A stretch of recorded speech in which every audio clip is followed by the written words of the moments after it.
Oke, sebelum saya mulai presentasi, saya aturkan panganjali umat. Om Swastiastu.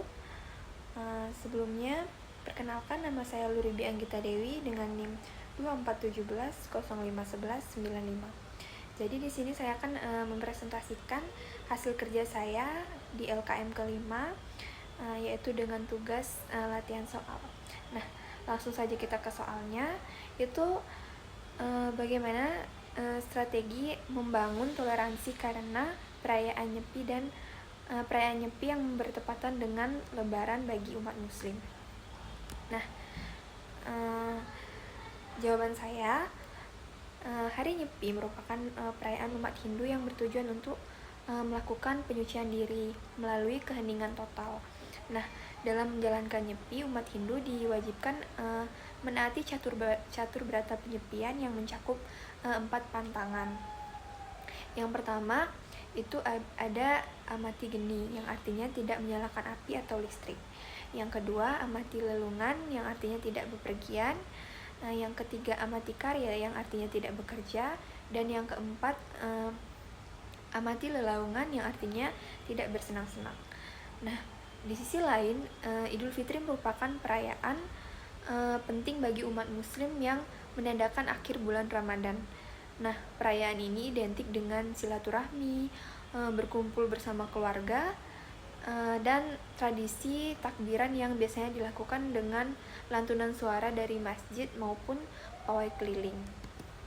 Nah, perbedaan karakteristik kedua perayaan ini berpotensi menimbulkan tantangan dalam kehidupan sosial. Umat Hindu membutuhkan suasana hening untuk menjalankan Nyepi, sedangkan umat Muslim ingin merayakan Idul Fitri dengan semarak. Oleh karena itu, diperlukan strategi untuk membangun toleransi agar kedua perayaan ini dapat berlangsung berdampingan secara damai. Nah, beberapa strateginya itu, yang pertama ada meningkatkan kesadaran dan edukasi. Jadi salah satu langkah penting dalam membangun toleransi adalah dengan meningkatkan kesadaran masyarakat mengenai pentingnya pemahaman perbedaan agama dan tradisi. Nah, edukasi ini dapat dilakukan melalui berbagai media, seperti seminar agama, diskusi antar umat beragama, maupun penyebaran informasi melalui media sosial dan media massa. Nah, yang kedua, menyesuaikan perayaan dengan kondisi. Jadi, strategi yang lain yang dapat dilakukan ini adalah dengan menyesuaikan cara merayakan kedua perayaan agar tidak saling mengganggu. Misalnya, umat Muslim dapat melakukan takbiran dengan cara yang lebih tenang, seperti di dalam masjid atau menggunakan pengeras suara secara terbatas sebelum Nyepi dimulai. Lalu sholat Idul Fitri dapat dilakukan di tempat yang sudah disepakati bersama tanpa mengganggu pelaksanaan Nyepi. Lalu umat Hindu juga dapat memberikan toleransi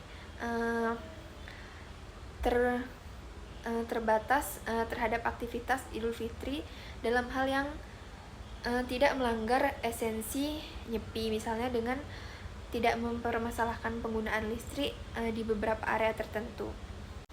Nah, yang ketiga, komunikasi dan koordinasi antar umat beragama. Jadi, penting bagi tokoh agama dan masyarakat untuk membangun komunikasi yang baik agar dapat menentukan solusi yang saling menguntungkan. Jadi, beberapa langkah yang dapat dilakukan itu seperti dialog antar umat beragama untuk menyepakati aturan yang adil bagi kedua belah pihak, yang melibatkan pemuka agama dalam memberikan pemahaman kepada masing-masing umat agar tidak terjadi kesalahpahaman. Lalu menjalin koordinasi dengan pemerintah daerah dalam mengatur perayaan agar tetap kondusif dengan komunikasi yang baik, sebagai potensi konflik dapat dicegah sejak awal. Lalu yang selanjutnya itu, yang keempat, membangun sikap saling menghormati. Jadi toleransi ini tidak hanya sekedar memahami tetapi juga menerapkan dalam tindakan nyata. Jadi sikap saling menghormati harus diwujudkan dalam bentuk perilaku seperti umat muslim yang merayakan Idul Fitri dengan cara yang lebih tenang dan tidak mengganggu ketenangan Nyepi. Lalu umat Hindu yang memahami bahwa Idul Fitri adalah hari kemenangan bagi umat muslim itu sendiri. Lalu memberikan ruang tertentu bagi mereka untuk beribadah dengan menerapkan sikap saling menghormati. Keberagaman dapat dijadikan sebagai kekuatan, bukan sebagai sumber perpecahan. Nah, dan yang kelima, terakhir itu ada peran pemerintah dalam menyediakan solusi. Jadi pemerintah ini memiliki peran penting dalam menciptakan kebijakan yang dapat mengakomodasi kebutuhan kedua umat. Jadi ada beberapa langkah yang bisa diambil pemerintah itu seperti menyediakan tempat khusus bagi umat muslim untuk merayakan Idul Fitri tanpa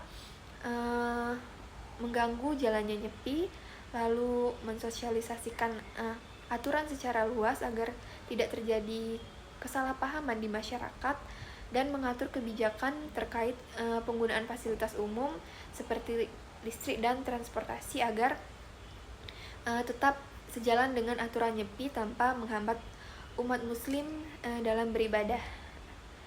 Nah, dengan adanya kebijakan yang tepat, kedua umat dapat menjalankan perannya dengan aman dan nyaman. Jadi kesimpulannya, keberagaman di Indonesia merupakan sebuah kekayaan yang harus kita jaga dengan sikap toleransi. Nah, ketika Nyepi dan Idul Fitri bertepatan, penting bagi semua pihak untuk saling menghormati dan menyesuaikan perayaannya masing-masing agar tidak terjadi gesekan sosial. Nah, strategi ini dapat diterapkan agar perbedaan agama ini dapat berjalan dan hidup berdampingan secara damai dalam satu kesatuan yang harmonis. Sekian presentasi dari saya akhiri dengan Om Santi Santi Santi Om.